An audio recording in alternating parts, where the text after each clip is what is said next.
Le principe du respect des hommes humbles, exposé dans l'Évangile et vécu par le Christ, n'avait jamais été observé ni par les empereurs romains, ni par Charlemagne ou ses successeurs.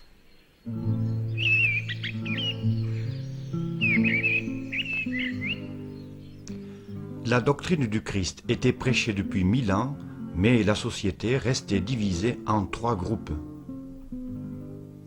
Les hommes d'armes, les hommes de la religion et les hommes du travail. Les travailleurs, qui représentaient plus des 9/10 de la population, restaient à la merci des hommes d'armes. L'outillage du pauvre pouvait être confisqué sans pitié par le puissant et parfois sans aucune raison. Certes, au IXe siècle, ce sont les militaires qui ont repoussé les musulmans. Morts et blessés ont durement clairsemé leur camp. Maintenant, ils détiennent le pouvoir, mais on assiste à un véritable despotisme de leur part. Les travailleurs ne sont protégés par aucune législation. Chacun, dans sa région, organise la défense comme il le peut. Des hommes courageux, des militaires, protègent les paysans, les artisans, les prêtres. On construit des châteaux forts où on s'abrite. Ici, Castelnou. Chaque village possède sa maison fortifiée. Peu à peu, ces militaires, aidés par les spécialistes de la guerre que sont les chevaliers, vont devenir les seigneurs de l'endroit. Ainsi naît la féodalité. Le paysan fait serment de fidélité au seigneur local qui lui promet de le protéger.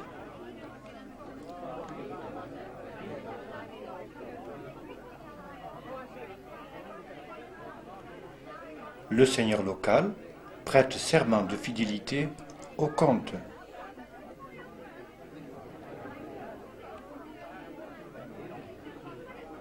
Le comte fait serment de fidélité au roi. Voilà, c'est ce qu'on appelle le serment de suzerain à vassal. Mais contrairement au nord, les paysans dans le Midi ne sont pas des serfs esclaves. Alors voilà, maintenant les temps ont changé. Les musulmans sont repoussés dans le sud de la péninsule ibérique et les Normands se sont installés dans un pays que l'on appelle la Normandie.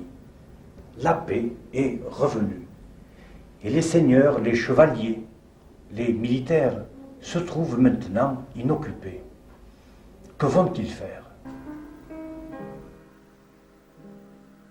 Alors, ils se font la guerre entre eux pour agrandir leur domaine.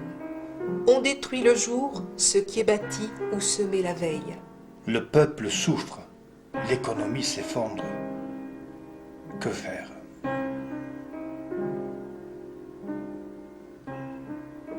Certes, dans le royaume des Francs, on avait bien tenté de trouver une solution à la violence qui se déchaînait. En 989, au concile de Chareux, près de Poitiers. En 990, au concile du Puy. En 997, à Limoges. En 1000, à Poitiers. Mais en vain.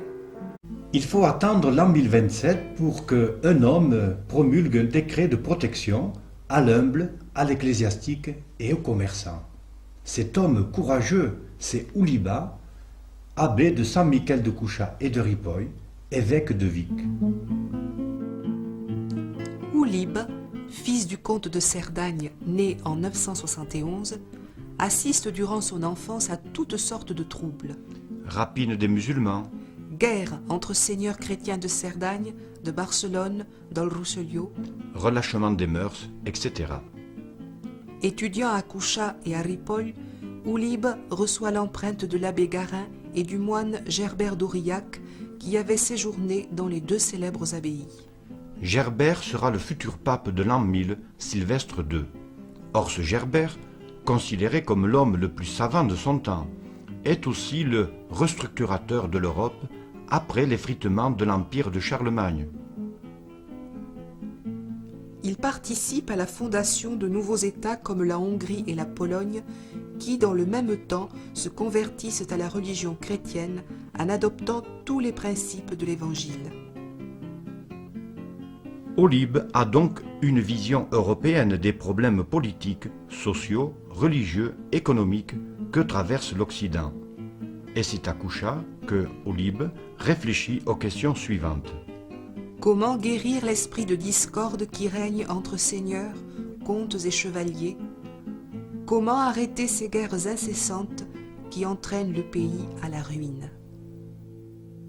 L'abbé Olib, avec l'aide de quelques seigneurs et de quelques ecclésiastiques de bonne volonté, souvent peu puissants, modestes, résidant dans des lieux peu influents, va mettre au point un système de mesures, lois et coutumes, qui se situe à l'avant-garde de l'Occident chrétien.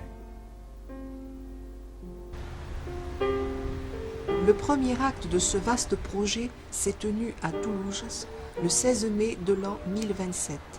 C'est la trêve de Dieu, assemblée démocratique réunie pour la protection des humbles et la régénération du pays.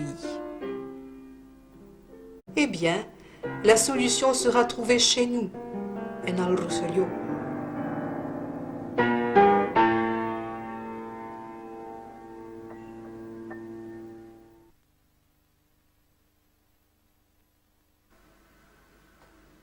C'est ainsi que le 16 mai de l'an 1027, l'abbé Olib, abbé des deux abbayes de Coucha et de Ripoll, réunit dans un pré de Toulouse des seigneurs, des ecclésiastiques et des gens du peuple. Nous ne savons pas ce que l'abbé Olib leur a dit, mais voici à mon avis les paroles qu'il aurait pu prononcer. Il s'adresse aux gens du peuple. Boulin, la pau, voulez-vous la paix? Telle est la question de l'abbé Olib. Et les gens du peuple répondent 3 fois oui, oui et oui. Alors l'abbé Olib répond oui, les gens du peuple veulent la paix, les gens du peuple ont des droits. Et alors il se tourne, il s'adresse cette fois aux seigneurs, aux chevaliers, aux vicomtes, aux puissants. Vous les puissants, autrefois, vous protégez les démunis, les travailleurs. Maintenant, vous détruisez le jour ce qui a été construit la veille. Vous les puissants, vous avez des devoirs. Et puis, souvenez-vous des paroles du Christ. Aimez-vous les uns les autres. Telle est la pensée de l'abbé Olib. Les hommes ont des droits, et ce n'est pas suffisant. Ils ont aussi des devoirs. Et les hommes sont faits pour s'aimer les uns les autres. Mais l'abbé Olib devient menaçant. Si vous pratiquez la violence, vous serez excommunié. Et l'excommunication, à cette époque, c'est la pire des choses qui puisse s'abattre sur quelqu'un. Alors, écoutez. Aucun chrétien ne doit manger avec les excommuniés, ni boire avec eux, ni les embrasser, ni les saluer, ni leur parler. Et s'ils meurent excommuniés, ils ne peuvent être enterrés près des églises. Et s'ils ne font pas cas de l'excommunication, ils seront frappés d'anathème, c'est-à-dire perdus, comme le traître Judas.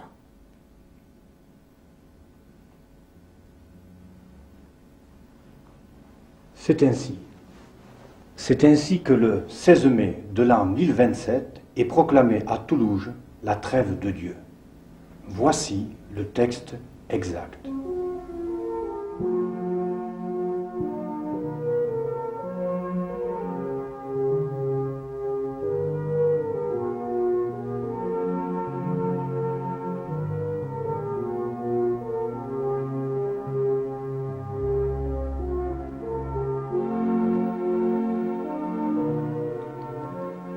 Que nul habitant, dans tout le comté du Roussillon, ni dans l'évêché d'Elne, n'assaille son ennemi depuis la 9e heure du samedi jusqu'à la 1re heure du lundi.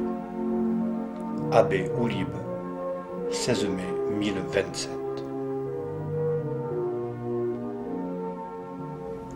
Et dès les premières semaines, on se rend compte que le dimanche est devenu un jour de paix. Alors, imaginons le bonheur des populations du Roussillon. Et puisque le système fonctionne, il s'agit de le consolider. Observons sur une carte son évolution. 16 mai 1027, synode de Toulouse, trêve de 24 heures, un jour. 1033, synode de Vic et Ozone, trêve hebdomadaire portée par l'évêque et Oulib à 3 jours. 1041, concile de Nice, présidé par l'archevêque d'Arles, Rimbaud, intime ami de Oulib, trêve portée à 96 heures hebdomadaires, soit 4 jours. 1042, concile de Saint-Gilles, la paix est reconduite. 1043, 8e concile de Narbonne, avec Rimbaud et Oulib. 1064, concile de Barcelone. 1064 et 1066, concile de Toulouse, trêve portée à 319 jours par an. 1068, concile de Gérone.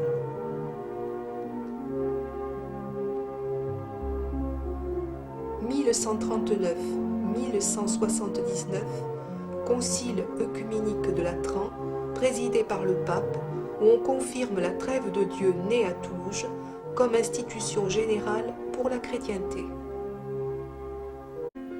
Considérablement améliorée, consolidée et complétée, cette trêve de Dieu deviendra au fil des années la paix et trêve de Dieu.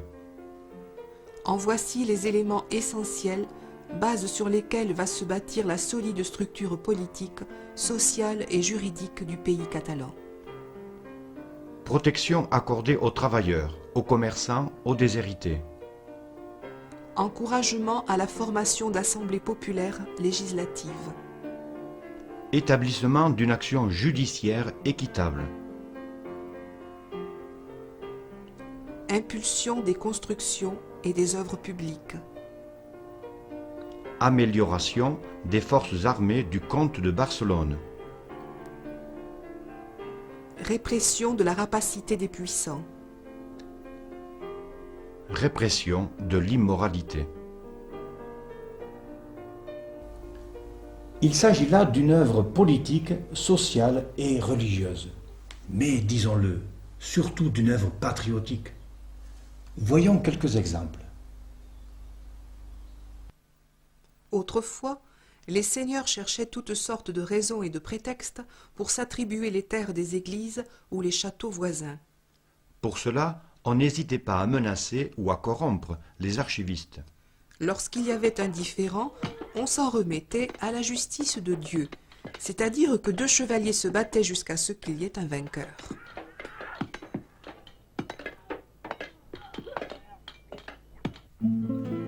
L'abbé Oulib refuse ce système et s'appuie sur les textes, actes et documents de succession. C'est la justice équitable. Autre exemple, dans le nouvel esprit apporté par l'abbé Oulib, il effectue des dizaines de réconciliations entre les comtes de Narbonne, Cerdagne, Roussillon, Besalú, Girone, Ausone, Empúries, Barcelone. Ainsi, ce petit pays, endolori, invertébré, plongé dans une mer de confusion, se transforme en moins de 25 ans en une nation unie, prospère, hardie, puissante, énergique, grâce à des lois écrites qui se situent à l'avant-garde de l'Occident chrétien.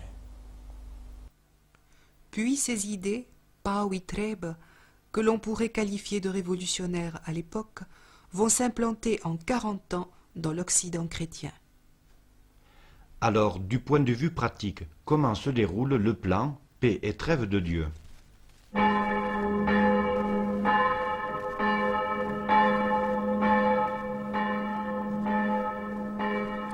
Tous les jeudis, les clochers du diocèse sonnent pour annoncer la mise en place de la paix et trêve de 4 jours. Le dimanche, à la messe, on proclame la paix et trêve, pau et trêve, en informant quelles sont les sanctions si elles ne sont pas respectées. C'est-à-dire l'excommunication jusqu'à réparation du méfait. La trêve est annoncée également dans les marchés. Ainsi, on établit la protection des marchands et des fabricants, qu'ils aillent au marché ou qu'ils en reviennent. Les animaux domestiques entrent dans les statuts de paix et trêve. Ils ne peuvent donc pas être ni confisqués ni tués. Chevaux, bœufs, vaches, veaux, mulets, moutons, etc. La paix et trêve de Dieu interdit et punit celui qui vole ou confisque les outils de travail.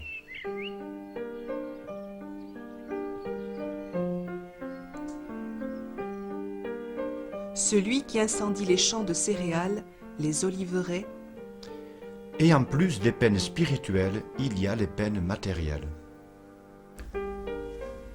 Passé 15 jours, le malfaiteur doit restituer le double du préjudice. Et les bénéfices de l'amende sont partagés entre l'évêque et le comte. Ainsi, le pouvoir laïque, c'est-à-dire non religieux, est introduit au sein de la paix et trêve. C'est ce qui a permis sa réussite. Nous savons que ces idées seront reprises au concile de Nice en 1041. Plus tard, en 1139 et 1179, les conciles de Latran présidés par le pape rendront la trêve de Dieu obligatoire dans l'Europe chrétienne. Ainsi, la trêve de Dieu, améliorée, interdit la guerre durant 260 jours par an. La paix de Dieu exige de résoudre les désaccords par le droit et non par la violence. Pour le genre humain, la paix et trêve de Dieu constitue une avancée extraordinaire. Chez nous, la paix et trêve de Dieu forment les bases d'une constitution écrite vers 1060 par Ramon Berenguer I als Usages de Barcelone. Ils indiquent Une action législative, le renforcement du pouvoir du comte de Barcelone sur les autres comtes. On assiste à la naissance d'un État avec son souverain et sa capitale appuyés sur des textes de droit public. Le comte, en chef d'État, doit donc organiser un gouvernement, le conseil, Nommer des fonctionnaires, leur répartir les délégations territoriales, préparer la fiscalité et surtout en répétant le geste de Toulouse, convoquer régulièrement les représentants de la population, nobles, clercs et travailleurs. remarquons que cette paix et trêve aux mains du comte est un obstacle à la noblesse, un frein à la féodalité. C'est de cette époque que surgit la notion de peuple catalan, qui palpite sous les mêmes lois. Alors que la plupart des peuples voisins subissent le joug de pouvoirs absolus, on peut dire que la Catalogne est devenue un pays différencié. Le climat pactiste sera favorable à l'enrichissement et au mieux vivre des Catalans, et pourquoi pas à un peu plus de bonheur.